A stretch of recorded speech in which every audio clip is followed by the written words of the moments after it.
இன்னைக்கு சொல்ல போற கதை என்னோட வீட்ல நடந்த ஒரு உண்மை சம்பவம். அந்த கதைய தான் இன்னைக்கு நான் உங்ககிட்ட சொல்ல போறேன். சரி வாங்க, கதைய அப்படியே ஒண்ணு விடாம சொல்றேன். அதுக்கு முன்னாடி சப்ஸ்கிரைப் மட்டும் பண்ணிட்டு கதைய ஸ்கிப் பண்ணாம கேளுங்க. என்னோட பேரு சந்தியா. எனக்கு வயசு 22 ஆகுது.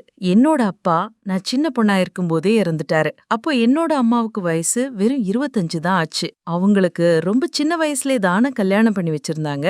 என்னோட அப்பா இறந்ததுக்கு அப்புறமா என்னோட அம்மா என் 2வது கல்யாணம் பண்ணிக்கவே மாட்டேன் அப்படின்னு கல்யாணம் பண்ணாம வீட்ல இருந்தா.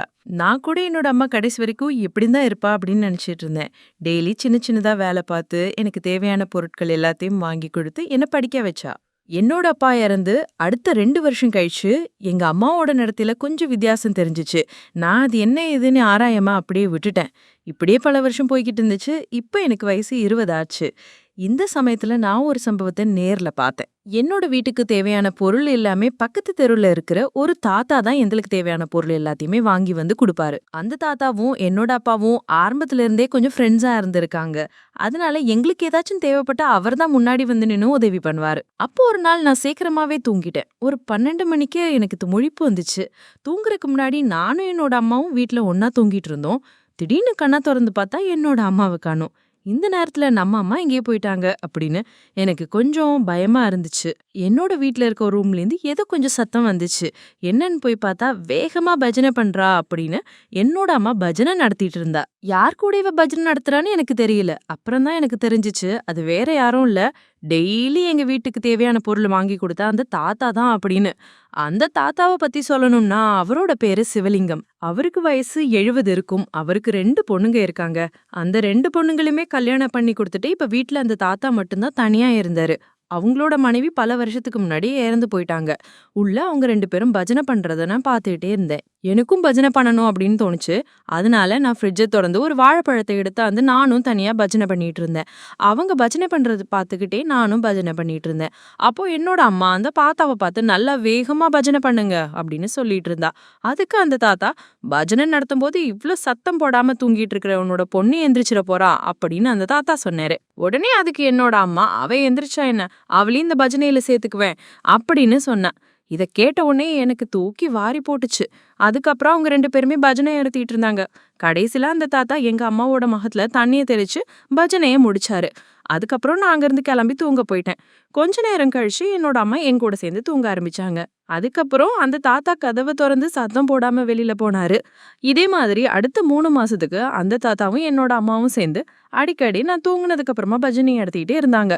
ஆனா அவங்க பஜனை நடத்துறத நான் உங்களுக்கு தெரியாம ஒரு ஓரமா நின்னு பாத்துக்கிட்டு நான் ஒரு வாழைப்பழத்தை வச்சு தனியா பஜனை நடத்திட்டு இருப்பேன். அதுக்கப்புறம் என்னோட அம்மா டெய்லி பஜனை நடத்த ஆரம்பிச்சா. நானும் இதை பெருசா கண்டுக்காம இருந்தேன். ஆனா ஒரு கட்டத்துக்கு மேல என்னோட அம்மாவும் அந்த தாத்தாவும் சேர்ந்து நடத்துற பஜனை எங்க தெருவுல இருக்க எல்லாருக்குமே தெரிஞ்சிருச்சு. அதனால இனிமே நம்ம அம்மாவை தனியா விடக்கூடாது, அவர் கூட சேர்ந்து பஜனை நடத்தி விடக்கூடாது அப்படின்னு முடிவு பண்ணேன். வேற யாராச்சும் ஒரு ஆளை பார்த்து கல்யாணம் பண்ணி வைக்கலாம் அப்படின்னு முடிவு பண்ணியிருந்தேன். இத பத்தி என்னோட அம்மா கிட்ட சொல்லும்போது, நான் வேற யாரையுமே கல்யாணம் பண்ணிக்க மாட்டேன், அப்படி கல்யாணம் பண்ணி வைக்கிற எனக்கு அந்த தாத்தாவே கல்யாணம் பண்ணி வை அப்படின்னு என்னோட அம்மா சொன்னா. என்னம்மா சொல்ற, உனக்கும் அவருக்கும் 20 வருஷத்துக்கு மேல வித்தியாசம் இருக்கு, எப்படி கல்யாணம் பண்ணி வைக்கிறது அப்படின்னு கேட்டேன். இதுல என்ன இருக்கு, நாம கல்யாணம் பண்ணி வேற எங்கேயாச்சும் போயிருக்கலாம் அப்படின்னு சொன்னேன். அதுக்கப்புறம் அந்த தாத்தா கிட்ட நான் பேசும்போது, நானும் உங்க அம்மாவை கல்யாணம் பண்ணிக்கிறதுக்கு தயாரா தான் இருக்கேன் அப்படின்னு சொன்னாரு. சரி, ஆல்ரெடி 2 பேருமே பஜனை நடத்திட்டாங்க, இனிமே இவங்க கல்யாணம் பண்ணாலும் ஒன்றும் பிரச்சனை கிடையாது, அதனால இவங்களே கல்யாணம் பண்ணிக்கிட்டோம் அப்படின்னு நான் 2 பேருக்குமே கல்யாணம் பண்ணி வச்சேன். அவங்க 2 பேருக்கும் கல்யாணம் ஆனதுக்கு அப்புறமா நாங்க குடும்பத்தோட கிளம்பி வேற ஒரு ஊர்ல போய் செட்டில் ஆயிட்டோம். ஆனா இப்போ நான் காலேஜ் முடிச்சுட்டு வேலை தேடிக்கிட்டு வீட்லயே இருந்தேன். என்னதான் அந்த தாத்தா என்னோட அம்மாவை கல்யாணம் பண்ணியிருந்தாலும் ஒரு நாள் கூட நான் அவரை அப்பான்னு சொன்னதே கிடையாது. எப்பவுமே தாத்தான்னு நான் கூப்பிடுவேன். இப்ப எல்லாம் நான் என்னோட அம்மாவை கொஞ்சம் கூட மதிக்கிறதே கிடையாது. அதுக்கு பதிலா இப்போ என்னோட அம்மாவை கல்யாணம் பண்ண அந்த தாத்தா மேலதான் எனக்கு கொஞ்சம் பாசம் வந்துச்சு. அதுக்கு காரணம் அவர் எங்க அம்மா கூட பஜனை நடத்துறத நான் பார்த்திருக்கேன். அவர் எந்த வயசுலயும் வேற லெவல்ல பஜனை நடத்துவாரு. இந்த வயசுலயும் அவர் தூங்குறதுக்கு முன்னாடி எங்க அம்மா கூட பஜனை நடத்திட்டு தான் தூங்குவாரு. நான் வீட்ல இருந்து வேலை தேடி வெளியில போகும்போது எனக்கு இதே வயசுல இருக்கிற ஒரு ஆள் கூட பஜனை நடத்தணும் அப்படின்னு முடிவு பண்ணேன். இந்த விஷயத்த பத்தி என் ஃப்ரெண்டு ஒருத்திக்கிட்ட சொன்னேன். அதுக்கு அவ, உனக்கு இந்த வயசுல ஒரு ஆள் உன் கூட பஜனை நடத்தணும்னா அதுக்கு உங்க வீட்டுல இருக்க அந்த தாத்தா தாண்டி சரியான ஆளு அப்படின்னு சொன்ன. நான் அவளை பார்த்தேன். உடனே அவ, யோசிக்காதடி, இப்ப இருக்கிற பசங்க எல்லாம் மொக்க அப்படின்னு சொன்னா. நான் அமைதியா பதில் பேசாம நான் என்னோட வீட்டுக்கு கிளம்பி போனேன். வீட்டுல போய் அவ சொன்னதை யோசிக்க ஆரம்பிச்சேன். இது நல்ல ஐடியா தான் அப்படின்னு எனக்கு தோணுச்சு. ஆனா அதை பத்தி நான் யார்கிட்டயுமே சொல்லாம இருந்தேன்.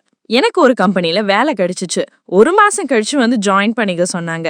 அது வரைக்கும் வீட்ல இருந்தே ட்ரைனிங் எடுங்க அப்படின்னு சொல்லியிருந்தாங்க. இப்படி நான் வீட்ல இருக்கும்போது பகல் நேரத்துல அடிக்கடி என்னோட அம்மாவும் அந்த தாத்தாவும் பஜனை நடத்திட்டே இருந்தாங்க. ராத்திரி பகல் அப்படின்னு எதையுமே பார்க்காம எப்பெல்லாம் பஜனை நடத்தணும்னு தோணுதோ அப்பெல்லாம் அவங்க பஜனை நடத்திட்டு இருந்தாங்க. ஒரு கட்டத்துல எனக்கும் அவங்க பஜனை நடத்தும் போது நடுவுல சேர்ந்து நானும் பஜனை பண்ணணும் அப்படின்னு கூட நினைச்சிருக்கேன். ஒரு நாள் என்னோட அம்மா, நான் இதுக்கு முன்னாடி இருந்த வீட்டுல அவளோட பொருள் கொஞ்சம் இருக்கு, நான் போய் அதை எடுத்துட்டு வரேன் அப்படின்னு சொல்லி கிளம்பினா. அவ போனதுக்கு அப்புறமா வீட்டுல நானும் அந்த தாத்தா மட்டும்தான் இருந்தோம். அன்னைக்கு தூங்குறதுக்கு முன்னாடி 2 பேருமே ஒன்னா சாப்பிட்டோம். அவரு என்ன தூங்க சொல்லிட்டு அவர் தனியா போய் தூங்க போனாரு. கொஞ்ச நேரம் கழிச்சு எனக்கு தூக்கமே வரல. சரி, அந்த தாத்தா என்ன பண்றாருன்னு போய் பார்த்தேன். அவரோட மணியை புடிச்சு மணி அடிச்சுக்கிட்டு தனியா பஜனை நடத்திட்டு இருந்தாரு. இதுதான் கரெக்ட் டைம், நம்ம இந்த பஜனையில சேர்ந்துடணும் அப்படின்னு முடிவு பண்ணி நான் டக்குன்னு உள்ள போனேன். அவரு, என்னம்மா அப்படின்னு என்ன மணியை புடிச்சுக்கிட்டு கேட்டாரு. ஒண்ணும் இல்ல தாத்தா, நீ என்ன பண்றீங்கன்னு பாக்குறதுக்கு வந்தேன் அப்படின்னு சொன்னேன். நான் என்னமா பண்றேன், சும்மாதான் தூங்குறேன் அப்படின்னு சொன்னாரு. அப்படியா, அப்ப கையில எதுக்கு மணியை பிடிச்சு மணி அடிச்சு பஜனை நடத்துறீங்க அப்படின்னு கேட்டேன். அதுக்கு அவரு எதுவும் சொல்லாம இருந்தாரு. தாத்தா, நான் வேணா மணி அடிச்சு பஜனை நடத்தவா அப்படின்னு கேட்டேன். உடனே அவரு, வேணாம் அப்படின்னு சொன்னாரு.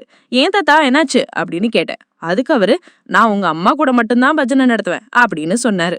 அதுக்கு நான், இன்னைக்கு தானே உங்க அம்மா இல்ல, அதனால நான் உங்க கூட பஜனை நடத்துறேன் அப்படின்னு சொன்னேன். அவரு வேணாம் அப்படின்னு சொன்னாரு. அப்புறம் நான் அவரோட மணியை பிடிச்சி மணி அடிக்க ஆரம்பிச்சேன். அப்புறம் அவரு, சரி பஜனை நடத்தலாம் அப்படின்னு சொன்னாரு. அதுக்கப்புறம் நானும் அந்த தாத்தாவும் பஜனை நடத்திட்டு இருந்தோம். அப்படி நாங்க பஜனை நடத்திட்டு இருக்கும்போது திடீர்னு என்னோட அம்மா உள்ள வந்துட்டாங்க.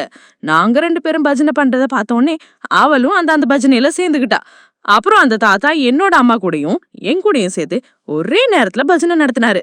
கடைசியில அவர் எப்பவும் போல என்னோட அம்மாவோட முகத்துல தனியை தெளிச்சு பஜனைய முடிச்சாரு. இந்த கதை எப்படி இருந்துச்சுன்னு மறக்காம சொல்லுங்க. அப்படியே சப்ஸ்கிரைப் பண்ணிருங்க. அப்பதான் இந்த மாதிரி கதைகள் உங்களால கேட்க முடியும்.